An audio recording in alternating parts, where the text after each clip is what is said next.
আর ঝুলবো না, লড়বো লড়বো লড়বো।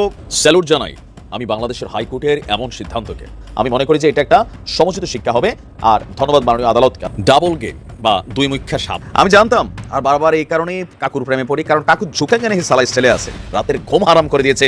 এরপর থেকে বোঝাই যায় বড় কিছু একটা ঘটতে যাচ্ছে। দেখছেন, সত্য লুকায় রাখা যায় না, সত্য বাইরে হয়ে যায় ভাই, বুঝছেন? ডক্টর ইউনূস স্যারের প্রতি খুব খুশি। মনে রাখবেন, হাকিম নড়ে হুকুম নড়ে না, হুকুম কোনোদিনই নড়বে না। শুধু এইটুকু বলবো, নতুন একটা বাংলাদেশ আমরা পেতে যাচ্ছি, পাবোই, কেউ আটকাইতে পারবে না। যারা বাধা হয়ে দাঁড়াবে না ভাই, তারা উড়া যাবে ভাই, উড়া যাবে, বুয়ার মধ্যে লাথি মেরে খেলায় দিবে। আওয়ামী লীগ পুনর্বাসন করতে গিয়া বিএনপি আম সালা দুটেই যাইতেছে। হ্যাঁ, তারেক রহমান তো আমার কথা রাখলো না, ভুট্টো সাহেবের কথা রাখিছে, মোদির কথা রাখিছে। বিএনপির কপালে ক্ষমতা আর গোস্ত আর নাই, বিরোধী দলের ঝোল খেয়ে খুশি থাকা লাগতি। আর আমরা কোনো গোস্ত তো পেলু না, লে ঝোল খা ঝোল। বেশ কার্ড ফেলবেন ডক্টর মোহাম্মদ ইউনূস কৌশলী চালে যা ঘটতে যাচ্ছে। প্রধান উপদেষ্টা ডক্টর মোহাম্মদ ইউনূস এই বিষয়ে খানিকটা কৌশলী চাল দিয়েছেন। কোনো কারণে কি মির্জা ফখরুল ইসলাম আলমগীর পাগল হয়ে গেছে নাকি? কেন মির্জা ফখরুল ইসলাম আলমগীর হাত পাগল তো ছাড়া কোনো মানুষ। এবার ফাঁস হয়ে গেল বিএনপির মহা পরিকল্পনা। তারা এমন কিছু পরিকল্পনা করেছিল যেটা অনেকটা বলা যায় ভয়ঙ্কর পরিকল্পনা। সেই পরিকল্পনা প্রকাশ হয়ে পড়েছে, আর এটি প্রকাশ করেছে বঙ্গবীর কাদের সিদ্দিকীর বিরুদ্ধে আমরা জরুরি পদক্ষেপ নেওয়ার আহ্বান জানাচ্ছি। ভারতের দালাল বঙ্গবীর কাদের সিদ্দিকী বাংলাদেশে বিরাট অঘটন ঘটাতে যাচ্ছেন এবং তিনি পরিকল্পিতভাবে ঠান্ডা মাথায় আওয়ামী লীগ পুনর্বাসনের কাজ করে যাচ্ছেন। অতএব তাকে গ্রেপ্তার করা উচিত। নতুন একটা নিউজে আপনাকে স্বাগতম। প্রিয় দর্শক, বাংলাদেশের রাজনৈতিক প্রেক্ষাপট ও সার্বিক পরিস্থিতির কিছু ভিডিও নিয়ে আপনাদের সামনে হাজির হয়েছি, যার কিছু অংশবিশেষ আপনারা ইতিমধ্যেই দেখে ফেলেছেন এবং এই অংশবিশেষ দেখার মাধ্যমে আপনারা বুঝতে পেরে গেছেন যে আজকের ভিডিওটা কতটা গুরুত্বপূর্ণ হতে যাচ্ছে। তাই প্রিয় দর্শক, সম্পূর্ণ ভিডিওটি না টেনে দেখলে আপনারা ভিডিওর মূল বিষয়টি বুঝতে পারবেন। আমি আর বেশি কথা বাড়াবো না, তবে যারা চ্যানেলটিতে নতুন তারা সাবস্ক্রাইব করে পাশে থাকা বেল আইকনটি বাজিয়ে দিবেন, আর যারা ইতিমধ্যেই সাবস্ক্রাইব করে রেখেছেন তাদেরকে অসংখ্য ধন্যবাদ। তো চলুন একটি লাইক দিয়ে ধারাবাহিকভাবে সম্পূর্ণ ভিডিওর বিস্তারিত আলোচনা দেখে আসি। হাকিম নড়বে, হুকুম নড়বে না ভাই, হুকুম নড়বে না। এই হুকুম কেউ নাড়াইতে পারবে না। আর যে আদেশ জারি হয়ে গেছে, যেটা গেজেট পাস হয়ে গেছে, ডক্টর ইউনূস স্যার যে বক্তব্য দিয়া ফেলাইছে, এইটারও এক চুল নড়ানড়ি হবে না। যা বলে ফেলাইছে তাই হবে। এখন শুধু বাস্তবায়নের ব্যাপার। আর ওই বাস্তবায়ন করতে গেলেও ভাই এখনো 4 মাস বাকি আছে। এই 4 মাসের মধ্যে অনেক কিছু দেখতে পাবেন, সে দেখার অপেক্ষায় রইলাম। অ্যাডভান্স কিছু বলতে চাই না, শুধু এইটুকু বলবো, নতুন একটা বাংলাদেশ আমরা পেতে যাচ্ছি, পাবোই, কেউ আটকাইতে পারবে না। যারা বাধা হয়ে দাঁড়াবে না ভাই, তারা উড়া যাবে ভাই, উড়া যাবে, বুয়ার মধ্যে লাথি মেরে খেলায় দিবে এই দেশের মানুষ। এটা মাথায় রাখেন। দেশ তো যাচ্ছে আমরা দেখতে পাচ্ছি বয়স্কদের হাতে, আমার মতো পাকা দাড়িওয়ালাদের হাতে, কিন্তু জওয়ানরা কোথায়? ওইটার অপেক্ষায় থাকেন। জওয়ানদের হাতেও খেলা আছে ভাই, বহু খেলা বাকি আছে। আসলে স্বাধীনতার মানে কি? স্বাধীনতার মানে কি জানেন? স্বাধীনতার মানে হলো অন্য দেশের নয়, নিজের দেশের নিজে গোলামি করা। আমার দেশের আমি গোলাম, এই হচ্ছে স্বাধীনতা। গত 54 বছর এইভাবেই দেখে আসতেছি। এটার পরিবর্তন তো হইতেই হবে, না হইলে তো ভাই সবকিছুই বৃথা। কিন্তু সবকিছু বৃথা হইতে পারে না ভাই, পারে না। সবাইকে প্রশ্নের মুখে ছুঁড়া দিবে, সবাইকে চিন্তার মধ্যে ফেলে দিবে। হাই, আমরা এখন কি করুম? আমরা কি এদিকে যাবো দাঁড়িপাল্লার দিকে, নাকি ধানের শীষের দিকে, নাকি শাপলা কলির দিকে? এই চিন্তায় ফেলে দিবে খুব অল্প দিনের মধ্যে। আগে রায়টা ঘোষণা হইতে দেন।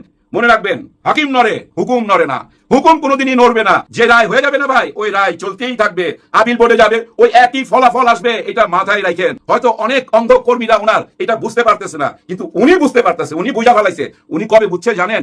যখন ডাকসু নির্বাচন হয়েছে, রাকসুর নির্বাচন, জাহাঙ্গীরনগর বিশ্ববিদ্যালয় নির্বাচন, 4টা বিশ্ববিদ্যালয় নির্বাচনে উনি তো বুঝাই ফেলাইছে আওয়ামী লীগ নাই। আওয়ামী লীগ নাই মানে ছাত্রলীগ তো নাই, তার আসল জায়গাটাই দেখেন নাই হয়ে গেছে। ছাত্রলীগ নাই হলেই তো এই দেশে ডাকসুর নির্বাচন হয়েছে। তার মানে কি আওয়ামী লীগ তো সেদিন থেকেই মাইনাস। এইটা কিন্তু শেখ হাসিনা খুব ভালো করে বুঝতে পারছে যে আমি মাইনাস, আর এই বিচারের মধ্য দিয়ে আমি মাইনাস। এখন উনি যেটা করতেছে, এটা কি করতেছে জানেন? লাশের রাজনীতি, লাশের রাজনীতি। উনি খেপাই দিতেছে, উনি চাইতেছে র্যাব, পুলিশ, আর্মি গুলি চালা, কয়েকটা লাশ পড়ুক। কয়েকটা লাশ পড়লে উনি বিশ্ব দরবারে এগুলো দেখায় বলতে পারবে আমার আওয়ামী লীগকে গুলি করে মারতেছে, আমার লোকজনকে গুলি করে মারতেছে। আর এইসব প্রচার করার জন্য যে টাকা দরকার হয় ভাই, টাকা, ওই টাকা তো এই দেশ থেকে নিয়েই গেছে। ওই টাকা দিয়েই তো এই কাজটা করার চেষ্টা করবে, তাই না? কিন্তু যত কিছুই করুক, উনি কিন্তু ওইটা হয়ে গেছে। নতুন একটা বাংলাদেশ আমরা পেতে যাচ্ছি, পাবোই, কেউ আটকাইতে পারবে না। যারা বাধা হয়ে দাঁড়াবে না ভাই, তারা উড়া যাবে ভাই, উড়া যাবে, বুয়ার মধ্যে লাথি মেরে খেলায় দিবে। এবার ফাঁস হয়ে গেল বিএনপির মহা পরিকল্পনা। বগুড়া 7 আসনকে ঘিরে তারা এমন কিছু পরিকল্পনা করেছিল যেটা অনেকটা বলা যায় ভয়ঙ্কর পরিকল্পনা।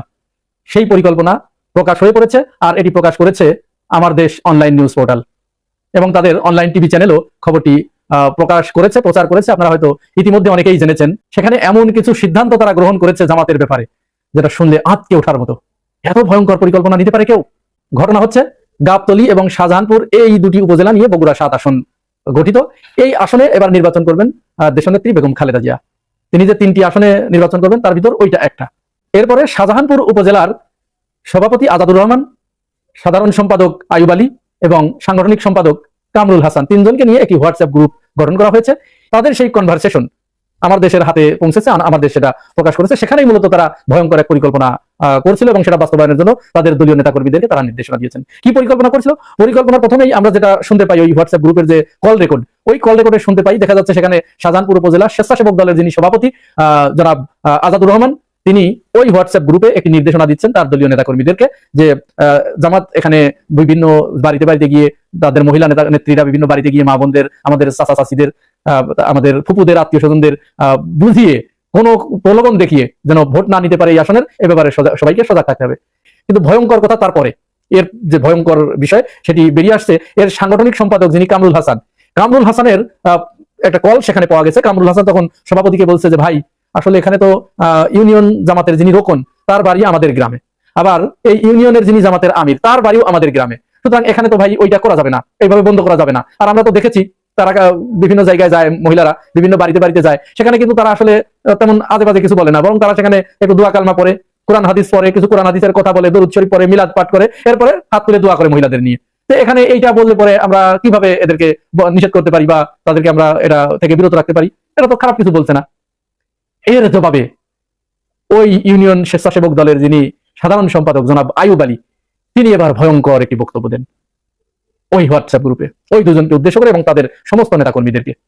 তিনি বলেন যে না, জামাতের নেতাকর্মীরা এই আসনে যেখানে তারা দাঁড়িপাল্লায় ভোট চাবে তাদেরকে দেখা মাত্র পেটানো হবে, পিটিয়ে তাদেরকে একেবারে, তার ভাষায় আর কি, তিনি যেরকম বলেন সেইভাবে ওই এলাকার ভাষায় তিনি বলেছেন। এক কথায় মূল কথা যে তারা প্রচারণা চালাতেই পারবে না, প্রচারণা চালাতে আসলে তাদেরকে দেখা মাত্র পিটানো হবে। কি ভয়ঙ্কর কথা আপনারা চিন্তা করতে পেরেছেন? এর আগে এই একই উপজেলায়, অর্থাৎ শাহজাহানপুর উপজেলার আরিয়া ইউনিয়নের বিএনপির যিনি সভাপতি জনাব বাদশা আলম, তিনি একটি বক্তব্য দিয়েছিলেন একটি প্রচারণা সভায় গিয়ে। তিনি তার দলীয় নেতাকর্মীদেরকে নির্দেশ দিলেন যে আমরা চাই এই আসনে জামাত সব জায়গায় তারা প্রচারণা চালাক, কিন্তু এই বগুড়া 7 আসনে তারা কোনো ধরনের প্রচারণা চালাতে পারবে না। কারণ কি? কারণ এই আসনে দেশনেত্রী বেগম খালেদা জিয়া তিনি নির্বাচন করছেন, তিনি বিপুল ভোটে নির্বাচিত হবেন, এটা আমরা জানি, কিন্তু আমরা চাই এখানে তিনি যেন 90% ভোট পেয়ে তিনি বিজয় লাভ করেন। সুতরাং জামাতের কোন প্রার্থী এখানে যেন কোনো মতো অবস্থায় প্রচারণা চালাতে না পারে এবং তাদেরকে প্রচারণা চালাতে দেয়া হবে না। এটি ভয়ঙ্কর কথা, এবং নিঃসন্দেহে নির্বাচনী আচরণবিধি লঙ্ঘন করেছে।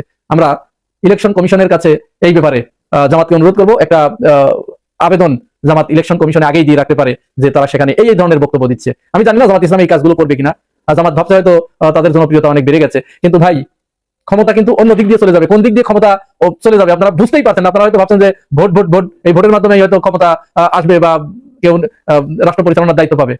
আপনারা জনগণের পিছনে দৌড়াচ্ছেন, কিন্তু আপনার প্রতিপক্ষ যে, সে কি জনগণের পিছনে দৌড়াচ্ছে নাকি সে অন্য কারো পিছনে দৌড়াচ্ছে, অন্য কোনো শক্তির পিছনে দৌড়াচ্ছে, অন্য কোনো জায়গায় বসে ঘুরু করছে? এটা কি আপনার খবর আছে? এই খোঁজ খবর কি রাখছেন আপনারা, নাকি নাকে তেল দিয়ে ঘুমাচ্ছেন? এইটুকু হচ্ছে জামাতের উদ্দেশ্য বললাম। তো যাই হোক, এবার ওই তারা এটা ইসিতে একটা আবেদন কিন্তু দিয়ে রাখতে পারে যে সেখানে তারা আমাদের এরকম হ্যাম্পার করছে। এবার আসুন, এই বগুড়া 7 আসনকে কেন্দ্র করে কেন বিএনপি এরকম মরিয়া হয়ে উঠেছে? তাহলে কি এখানে এটাকে কি গণতন্ত্র বলে? যে একজন নেত্রী, তিনি একটি দলের প্রধান, দেশনেত্রী বেগম খালেদা জিয়া, আমরা তাকে সবাই শ্রদ্ধা করি, তার মানে কি তার এগেইনস্টে কেউ নির্বাচন করতে পারবে না? এটা কোন যুগের নির্বাচনী ভাষা রে ভাই? এটা তো এই প্রথম শুনলাম। তাহলে তো এখান থেকে অর্থে তো আপনারা বলে দিতে পারতেন, ইসিকে দিয়ে বা অন্য কাউকে দিয়ে আপনারা বলাতে পারতেন যে ওখানে খালেদা জিয়া দাঁড়াইছে, খবরদার ওইখানে যেন আর কেউ না দাঁড়াতে পারে, কেউ যেন প্রার্থী না দিতে পারে। সংবিধানে এটা আপনারা করেন, এই সংবিধানে এটা লিপিবদ্ধ করে নেন যে এরপর থেকে খালেদা জিয়া এবং তারেক জিয়া যে আসনে দাঁড়াবে সেই আসনে অন্য কেউ নির্বাচন করতে পারবে না। এটি সাংবিধানিকভাবে অবৈধ। এই আমার তো মনে হয় এই রুল তারা সংবিধানের ভিতরে ঢুকাবে, ইনক্লুড করবে তারা ক্ষমতায় আসলে। এখনই যদি তারা এই কথা বলতে পারে, 90% ভোট তাকে পেতে হবে, জনগণ যাকে ওখানে পছন্দ করবে তাকে ভোট দেবে। ওইখানে যদি হিরো আলম দাঁড়ায়, হিরো আলমকে যদি ভোট দেয়, আপনার সমস্যা কি ভাই? আপনাকে খালেদা জিয়াকে সেখানে 90% ভোট পাওয়াতে হবে, 100% ভোট পাওয়ান, প্রয়োজনে মরা মানুষগুলোকে উঠাই নিয়ে সেখানে ভোট দেন, সমস্যা কি? ভয়ঙ্কর কথা এগুলো। এটি একটি সুষ্ঠু নির্বাচনের জন্য অশনি সংকেত। এ ব্যাপারে প্রশাসন, ইলেকশন কমিশন, রাজনৈতিক দল এবং রাজনৈতিক নেতৃবৃন্দের দৃষ্টি আকর্ষণ করছি। একের পর এক বগুড়া 7 আসন থেকে এই ধরনের মারাত্মক কথাবার্তা যেহেতু আসছে, নির্বাচন সামনে যত ঘনাবে হয়তো তারা এত বেপরোয়া হয়ে উঠবে যে এখানে বিরাট কিছু ঘটে যেতে পারে। সুতরাং বিএনপির প্রতি আমাদের আহ্বান থাকবে, দলীয় নেতাকর্মীদেরকে থামান, সুষ্ঠুভাবে খালেদা জিয়াকে কমপক্ষে বিতর্কিত করবেন না। আপনাদের কথাবার্তায় যেন কোনো লোক বলতে না পারে যে খালেদা জিয়া এই আসনে জোর করে ভোট নিয়েছে। সাবধান, আপনারা কিন্তু খালেদা জিয়াকে ডুবাচ্ছেন। আপনাদের মতো কিছু লোকের কারণে এই শেষ বয়সে এসে হয়তো এরপরে আর তিনি নির্বাচন করতে পারবেন না। তার জনপ্রিয়তা আপনারা যাচাই করতে দিন। তার কপালে যেন এই তকমা না লাগে যে তিনি জীবনের শেষ বয়সে যে নির্বাচনটি করেছেন তার প্রতিপক্ষকে নির্বাচন করতে দেন নাই, জোর করে তিনি সেখানে ভোট পেয়ে 90% ভোট পেয়েছে। এই কথা কিন্তু আপনাদের মাথায় রাখা দরকার। সম্পূর্ণ ভিডিওটি দেখার জন্য আপনাকে অসংখ্য ধন্যবাদ।